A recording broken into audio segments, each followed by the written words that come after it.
యెషయా గ్రంథము 51వ అధ్యాయము 11వ వచనం నేను చదువుతున్నాను. జాగ్రత్తగా మీ బైబిల్ గ్రంథాలు తెరిచి వాటిని చూడండి. యెషయా గ్రంథము 51వ అధ్యాయము 11వ వచనం. యెహోవా విమోచించిన వారు సంగీత నాదముతో సియోనునకు తిరిగి వచ్చెదరు. నిత్య సంతోషము వారి తలల మీద ఉండును. వారు సంతోష ఆనందము గలవారగుదురు. దుఃఖమును నిట్టూర్పును తొలగిపోవును. మహాగణుడు అయిన తండ్రి, నీకు స్తోత్రాలు. ఇంతవరకు నిన్ను ఆరాధించాం ప్రభు. ఈ రాత్రి గస్యంలో నాయన నీ వాక్యం ద్వారా మాతో మాట్లాడమని, ఇక్కడ వింటున్న వారితో, దూరంగా నుంచి చూస్తున్నటువంటి వారితో, లైవ్లో ఎక్కిభవిస్తున్న వారితో మీరు మాట్లాడండి. యేసుక్రీస్తు వారి ఘనమైన నామంలో ఈ మనవులన్నీ కూడా అడిగి వేడుకొంచున్నాను తండ్రి, ఆమేన్. ప్రియమైనటువంటి దేవుని బిడ్డలారా, లోకంలో చాలామంది కష్టాల్లో, కన్నీళ్లతో, బాధలలో, దుఃఖముతో, వేదనతో జీవిస్తూ ఉన్నారు. ఎవరిని అడిగినా ఏదో సమస్య. ఒక సామెత ఉంది, ఎంత చెట్టుకు అంతే గాలి, ఎంత చెట్టుకు అంతే గాలి. పెద్ద చెట్టు అయితే ఎక్కువ గాలి వస్తుంది, చిన్న చెట్టు అయితే చిన్న. ఒక సామెత రాశాడు. ఎవరిని చూసినా, ఎవరిని పరీక్షించినా, ఎవరిని అడిగినా ఏదో బాధ, ఏదో వేదన, ఏదో దుఃఖము. భర్త విషయంలోనో, భార్య విషయంలోనో, బిడ్డల విషయంలోనో, పాడి పంటల విషయంలోనో ఏదో విధంగా ఈ రోజున దుఃఖిస్తూ ఉన్నారు, బాధపడుతూ ఉన్నారు. అయ్యో మా కుటుంబం ఎలాగైపోయింది ఏంటి, లేకపోతే మా జీవితం ఎలాగైపోయింది ఏంటి, లేకపోతే మా యొక్క పాడి పంటలు ఎలాగైపోయినాయి ఏంటి అని చాలామంది ఎవరిని తలచినా, ఎవరిని అడిగినా వారి నోటి వెంట వచ్చేది దుఃఖము, నిట్టూర్పు. ఇక్కడ రాయబడుతుంది చివరి మాటల్లో, దుఃఖమును నిట్టూర్పును తొలగిపోవును. దేవునికి స్తోత్రం చెప్పండి, హల్లెలూయా. ఎవరు చూసినా ఏదో బాధ, వేదన, ఏదో ఒక వేదనతో, బాధతో ఈ రోజున లోకంలో జీవిస్తూ ఉన్నారు. దేవుని నమ్ముకున్న వారైనా, దేవుని నమ్ముకొనకుండా ఉన్నటువంటి అన్యులైనా, ఎవరైనా సరే ఈ సమస్యతో బాధపడుతున్నారు నేను గమనించినటువంటిది. అయితే అన్యులైనటువంటి వారికి సాధారణంగా నిరీక్షణ ఉండదు, కానీ దేవుని నమ్ముకునేటువంటి మనకు దేవుడు గొప్ప నిరీక్షణ ఇచ్చేటువంటి దేవుడు. చప్పట్లు కొట్టి మహిమపడుతుంది అందరికీ కూడా, హల్లెలూయా.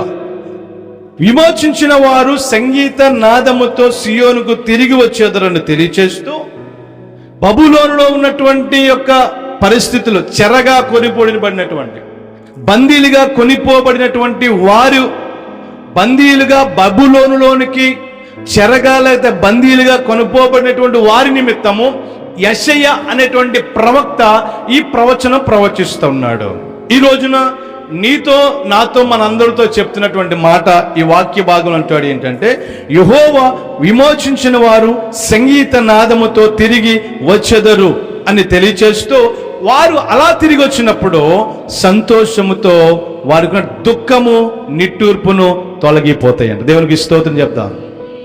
నిట్టూర్పు, దుఃఖము అంటే బాధ, వేదన, కన్నీరు. అయ్యో నా పరిస్థితి ఏంటి ఎలా ఉంది, నా స్థితి ఏంటి ఎలా ఉంది, నా పరిస్థితులు ఎలా ఉన్నది ఏంటి, ఒక దుఃఖముతో చాలామంది, చాలా ప్రదేశాలకి నేను మరి దేవుని యొక్క వాక్యం ప్రకటించడానికి వెళతాను కదా, ఆ సమయంలో వచ్చి ప్రార్థన చేయించుకుంటున్నటువంటి వారిని చూస్తుంటే వారి కన్నీటికి, లేక వారి బాధకు నాకు బాధ కల్పించి, నాకు కూడా బాధ కలిగి వారి నిమిత్తము భారముగా ప్రార్థన చేసినటువంటి దినాలు కూడా ఉన్నాయి. ప్రియమైనటువంటి వారులారా, వాక్యం తెలియజేయబడుతుంది, దుఃఖమును నిట్టూర్పును తొలగిపోవును. దుఃఖం అంటే మనకు తెలుసు, నిట్టూర్పు అంటే దాని అర్థం ఏంటంటే బలహీనత. ఏం చెప్పండి, దుఃఖం అంటే తెలుసు, ఏడుపు. ఎప్పుడు చూసినా ఏడుపు కొట్టోడు రాలా, ఏడుపు కొడుతుంది అంటారు కావాలన్నా. అంటే దుఃఖం ఎప్పుడు చూసినా దుఃఖిస్తూ ఉంటారు. నిట్టూర్పు అంటే బలహీనమైనటువంటి వారిని దేవుడు పైకి తీసుకొచ్చే దేవుడు. దేవునికి స్తోత్రం చెప్తాం, హల్లెలూయా. బలహీనులైనటువంటి వారిని దేవుడు పైకి లేవనెత్తి ఆయన బలవంతులుగా చేసే దేవుడు. ఈ వాక్యం ఉంటుంది, దుఃఖము, నిట్టూర్పు తొలగిపోతాయి. అందుకనే ఈ యొక్క కార్యక్రమానికి పెట్టినటువంటి పేరు ఏంటంటే ప్రవచన స్వస్థత విడుదల. లాస్ట్ ఉంటుంది ఆ మాటలో, విడుదల కూడిక. ఏం కూడిక చెప్పండి, విడుదల కావాలి. ఒక కట్టబడినటువంటి జంతువు కానీ, ఒక పక్షి కానీ, ఏదైనటువంటి ఒక జంతువు, ఒక జీవి కట్టబడినప్పుడు దానికి స్వేచ్ఛ అనేటువంటిది ఉండదు. అయితే అది విడుదల పొందిన తర్వాత స్వేచ్ఛగా అది జీవించేటువంటి పరిస్థితి కల్పించిన తర్వాత అది ఇంకా హ్యాపీగా సంతోషంగా ఉండగలదు. అదే కట్టబడినటువంటి పరిస్థితి అయితే ప్రియులరా, కట్టబడినటువంటి పరిస్థితుల్లో అది అక్కడే ఉండి అదే శాపంతో జీవిస్తూ ఉంటుంది. ఈ రోజున మానవుడు కూడా కట్టబడినటువంటి పరిస్థితులు విడుదల లేకుండా ఉన్నాడు. ఏ విషయంలో అంటే రోగం అనేటువంటిది, తెగులు అనేటువంటిది, శాపం అనేటువంటిది, ఈ విడుదల లేకుండా ఉంటున్నటువంటి పరిస్థితిని బట్టి దేవుడు ఈ రోజు మనతో మాట్లాడుతున్నాడు. దుఃఖమును నిట్టూర్పును ఈ రోజు నుంచి తొలగిపోతాయి. దేవునికి స్తోత్రం, హల్లెలూయా. దుఃఖము నిట్టూర్పు అంటే విడుదల పొందినటువంటి వారికి వాక్యంలో తెలియజేయబడుతుంది, వాళ్ళు సంగీతనాదముతో, సంతోషంతో, ఆనందంతో. ఎవరికి వస్తుందని సంతోషం చెప్పండి అమ్మ? బాధ ఉన్న వాళ్ళకి వస్తుందా? సంతోషం ఎవరికి వస్తుంది చెప్పండి? ఎవరికి వస్తుంది సంతోషము? ఇంక ఏ బాధలు లేవు. మన బీరువాలో ఒక 10 లక్షలు కట్టలు ఉన్నాయనుకో, ఇంకా నవ్వు ఉంటుంది మనకి. ఎలా ఉంటుంది? ఎడుతో కూర్చుంటామా చెప్పండి? ఎడుతో కూర్చుంటామా? కూర్చోం మనం. ఎందుకంటే మనకి వెనకాల బోల్డ్ డబ్బు ఉంది. ఎవడు మనల్ని అంటే మనకి ఏ సమస్య వచ్చిన ఏది వచ్చినా డబ్బు ఖర్చు పెట్టు. అయితే ఏమి లేదు, రేపు పొద్దున్న లేస్తే టిఫిన్కి లాగే భోజనంగా ఏమి లేవు. ఏం చేస్తాం? బాధ. ఏం చేయాలి అర్థం కాని పరిస్థితి. ఇక్కడ అంటాడు వాక్యంలో, యెహోవా విమోచించిన వారు సంగీత నాదముతో తిరిగి వస్తారు, సియోనుకు తిరిగి వస్తారు. ప్రియులారా, ఈ రోజున ఇక దుఃఖమును నిట్టూర్పును తొలగిపోవాలంటే 3 మాటలు నేను ధ్యానిస్తుండగా పరిశుద్ధాత్మ దేవుడు నాతో మాట్లాడినటువంటి మాటలు మీకు తెలియజేస్తాను. 3 మాటలు నేను సింపుల్గా కొద్ది నిమిషాలు ముగిస్తాను. ఈ 3 మాటలు, ఈ యొక్క మాటల దుఃఖమును నిట్టూర్పును మన జీవితం నుంచి తొలగిపోవాలి. ఈ అభిషేకంతో ఉన్నటువంటి ఈ దైవజనుడు యెషయా చెప్పిన ప్రవక్త చెప్పినటువంటి ప్రవచనంలో మన జీవితంలో నెరవేరాలంటే మొట్టమొదటిగా మనం ఒకసారి సమూయేలు మొదటి గ్రంథము 1వ అధ్యాయం 10వ వచనం. మనందరికీ తెలిసినటువంటి ఒక సిచ్యువేషన్, ఒక సందర్భం ఏమిటంటే, హన్నా అనేటువంటి ఒక స్త్రీ అక్కడ బాధపడుతూ ఏడుస్తూ ప్రభు సన్నిధిలో ప్రార్థన చేస్తూ ఉంది. ఒకసారి చదువుకుందాం. సమూయేలు మొదటి గ్రంథము 1వ అధ్యాయం 10వ వచనం. బహు దుఃఖాక్రాంతురాలై వచ్చి యెహోవా సన్నిధిని ప్రార్థన చేయుచు. చాలండి ప్రియమైన దేవుని బిడ్డలారా, మొట్టమొదటిదిగా నేను 3 మాటలు చెప్పి ముగిస్తాను. మొట్టమొదటిదిగా దేవుణ్ణి ఆశ్రయించినటువంటి విషయంలో గొప్ప విడుదల దేవుడు ఇస్తాడు. మొట్టమొదటిది నువ్వేం చేయాలంటే, నీ దుఃఖము, నీ తూర్పు, నీ బాధ, వేదన, కన్నీరు, నీ శాపము అన్ని కొట్టివేయబడాలంటే మొదటిగా దేవుణ్ణి ఆశ్రయించాలి. మనం చదివినటువంటి లేఖన భాగంలో మనందరికీ తెలుసు, హన్నా అనేటువంటి స్త్రీకి బిడ్డలు లేరు, వివాహమైంది, బిడ్డలు లేరు. బిడ్డలు అనేటువంటి కారణాన్ని బట్టి సమాజంలో, గ్రామంలో కానీ సంఘంలో కానీ ఏ ఫంక్షన్కి వెళ్ళినా, ఎక్కడికి వెళ్ళినా ఎలాంటి అవమానాలు పొందుతారో మనకు తెలుసు. ఏ శుభకార్యాలు కూడా ముందు పెట్టరో. ఇంచుమించుగా ఆ తలంబరాలు ఏమంటారు, అక్షింతలు వేసేటువంటి విషయంలో కూడా ఆమెను రానివారు. సాధారణంగా ఒక గొడ్రాలుగా, ఒక శపించబడిన స్త్రీగా చూస్తారు. అటువంటి వ్యాధంలో ఉన్నటువంటి ఆ స్త్రీ ఒక రోజున దేవుణ్ణి ఆశ్రయించింది. దేవునికి స్తోత్రం. ప్రతి సంవత్సరము పండుగకు షిలోహు అనేటువంటి ప్రాంతానికి వెళ్ళి, షిలోహు అనేటువంటి ప్రాంతంలో అక్కడ పండుగ చేస్తారు, పండుగ ఆచరిస్తారు. అటువంటి పండుగ ఆచరించేటువంటి సమయంలో ఈ స్త్రీ అందుకుంది, ఈసారి పండుగకి వెళ్ళినప్పుడు నేను ఆ పండుగలు అందరితో తిరగడం మానేసి, చూడండి పండుగలో, తిరణాల్లో ఇలాంటి విషయంలో ఏం చేస్తారంటే తిరుగుతూ ఉంటారు, అక్కడ ఏముండదు పిల్లలు. అటువంటి పరిస్థితిలో తిరగడం మానేసి, పండుగను ఆచరించడం మానేసి, నేను ప్రభు సన్నిధికి వెళ్ళి ప్రభు సన్నిధిలో ప్రార్థన చేస్తాను ఒక నిర్ణయానికి వచ్చింది. దేవునికి స్తోత్రం, హల్లెలూయా.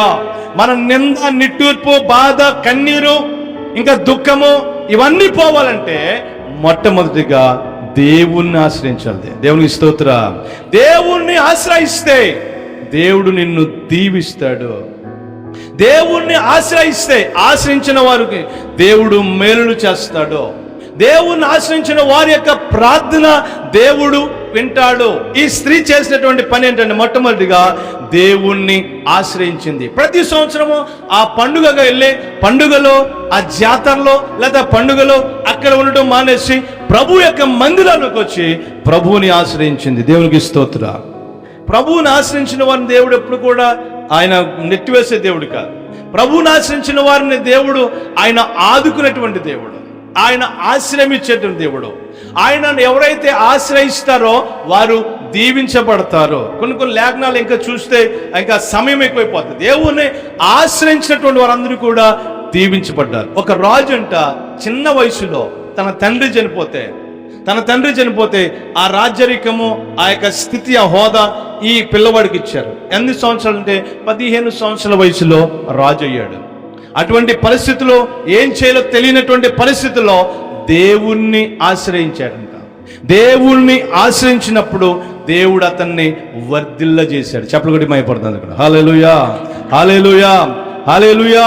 దేవుణ్ణి ఆశ్రయించినప్పుడు అంటే దేవుడు ఆ వ్యక్తిని వర్ధిల్ల చేశాడు.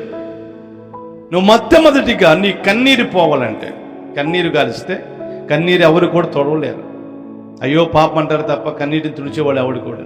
మన కన్నీటిని, మన నిందలు నిట్టూర్పులు పోవాలంటే మొట్టమొదటిగా దేవుణ్ణి ఆశ్రయించాలి. దేవునికి స్తోత్రం. ఎవరిని ఆశ్రయం చెప్పండి? దేవుణ్ణి ఆశ్రయించాలి. దేవుని దగ్గరికి వచ్చేయాలి. ఇంకా దేవుళ్ళకి వచ్చేయాలి. నీకే కార్యం జరగట్లేదా?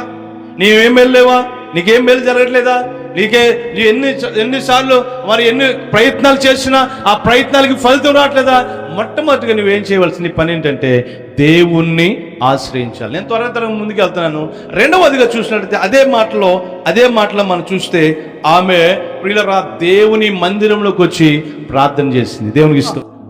రెండవదిగా ఆ స్త్రీ చేసిన పని ఏంటంటే దేవుని మందిరానికి వచ్చింది. దేవునికి స్తోత్రం. హల్లెలూయా. చాలా మంది దేవుని మందిరాన్ని, దేవుని సన్నిధిని నిర్లక్ష్యం చేస్తున్నారు. చాలా మంది ఈ దినాల్లో, చాలా మంది దేవుని బిడ్డలు, చాలా మంది విశ్వాసులు రక్షించబడుతున్నారు, మారు మనసు పొందుతున్నారు, రక్షించబడుతున్నారు, బాప్తిస్మం పొందుతున్నారు. ప్రియులారా, 1 సంవత్సరం 2 సంవత్సరాలు అద్భుతంగా బైబిల్ సంఖ్యలో పెట్టిన, బ్యాగ్లో పెట్టిన వెళ్ళిపోతున్నారు. దేవుడా దేవుడు దేవుడు అన్నారు. 1 సంవత్సరం 2 సంవత్సరాలు వచ్చిన తర్వాత వాత వేయబడిన మనస్సాక్షి దేవునికి సన్నిధి నిర్లక్ష్యం చేస్తున్నారు. ఆదివారం రోజున ఒక ఎరిక్ డిడ్డిల్ అనేటువంటి ఒక రన్నింగ్ రేసులో రన్నింగ్ చేసేటువంటి ఒక వ్యక్తి ఉన్నాడు. ఆయన ఆ రన్నింగ్ రేసులో, పరుగు పందాల్లో బాగా అనుభవం సంపాదించినవాడు. 100 మీటర్ల పరుగు పందాల్లో, 200 మీటర్ల పరుగు పందాల్లో, ఆ రన్నింగ్ రేసులో మంచి పేరు ప్రఖ్యాతులు పొందినవాడు. అతను ఆ యొక్క పరుగు పందాలకు వెళ్తానే ఆ పరిస్థితిలో ఆ రోజున సండే వచ్చింది, ఆదివారం వచ్చింది. ఆదివారం వచ్చినప్పుడు అతను ఉండేటువంటి స్టేడియం దగ్గర చిన్న మందిరము, మనకు లాంటి ఒక మందిరం కనిపించింది. మైక్ వినపడుస్తుంది. ఆ సమయంలో ఈరోజు ఆదివారం కదా, ఇందులోకి నేను పాల్గొనకూడదు, నేను ఆదివారం ప్రభు సన్నిధికి వెళ్ళాలని చెప్పి ప్రభు సన్నిధికి వెళ్ళాడు. అంతకుముందు అతడు ఇంచుమించుగా 800 మీటర్లు 200 మీటర్లు అతడు రన్నింగ్ రేసులు ఉన్నాడు. ఇది లాస్ట్, లేక కొద్దిగా ఇంకా రెండు రన్నింగ్ రేసులు ఉంటాయి. వీళ్ళ ఆ రోజున ఇంచుమించుగా 100 మీటర్లు రన్నింగ్ రేసులో పరిగెత్తాలి. అందరి పేర్లు పిలువబడ్డారు. ఎరిక్ డిడ్డెల్ అనేటువంటి యొక్క వ్యక్తి పేరు కూడా పిలువబడుతుంది. మైక్లో అనౌన్స్మెంట్ చేస్తున్నారు, రావాలి రావాలి, 1వసారి 2వసారి 3వసారి అని చెప్పి మైక్లో అనౌన్స్మెంట్ చేస్తున్నారు. కానీ పేరు పిలిచిన వ్యక్తి రాలేదు. అందరూ అనుకున్నారు ఈ యొక్క పరుగు పందాల్లో లేక ఈ రన్నింగ్ రేసులో భయపడిపోయి వెళ్ళిపోయి ఉంటాడు, మానేసి ఉంటాడు, ఇక విరమించుకుని ఉంటాడు అని చెప్పి అతని గురించి బ్యాడ్గా, అతనికి అవమానకరంగా మాట్లాడుకున్నారు. సండే అయిపోయింది, సోమవారం వచ్చింది, మళ్ళీ రన్నింగ్ రేస్ మళ్ళీ ఒక ట్రిప్ లేక ఏమంటే 2వ రౌండ్ ఉంది. ఆ రౌండ్కి ఇంచుమించుగా 800 మీటర్లు పరిగెత్తాలి. అంతకుముందు 100 మీటర్లు పరిగెత్తవలసినటువంటి పరిస్థితిలో అతడు ఆ సమయంలో అక్కడ సండే, ఈ రోజున ఆదివారం కనుక నేను దేవుని సన్నిధికి వెళ్ళాలని చెప్పి దేవుని సన్నిధికి వెళ్ళాడు, ప్రార్థన చేసుకున్నాడు. ఆ రోజున రన్నింగ్ రేసులో పాల్గొనలేదు. నెక్స్ట్ రోజు అందరూ అనుకున్నారు ఈ యొక్క పరుగు పందాలకి పరిగెత్తలేక, రన్నింగ్ రేసులు వెళ్ళలేక ఆ వ్యక్తి పారిపోయాడు అనుకున్నారు. కానీ అంతకన్నా ఎక్కువగా మీటర్లు పరిగెత్తేటువంటి ఆ రన్నింగ్ రేసులో ఆ సోమవారం వచ్చింది. అతని పేరు పిలవగానే అక్కడికి వెళ్ళి పాల్గొన్నాడు. ఆ రన్నింగ్ రేసులో పరుగు పందాల్లో ఫస్ట్ బహుమతి పొందాడు. చప్పలు కొట్టి మైపోతుంది ఇప్పుడు. హల్లెలూయా.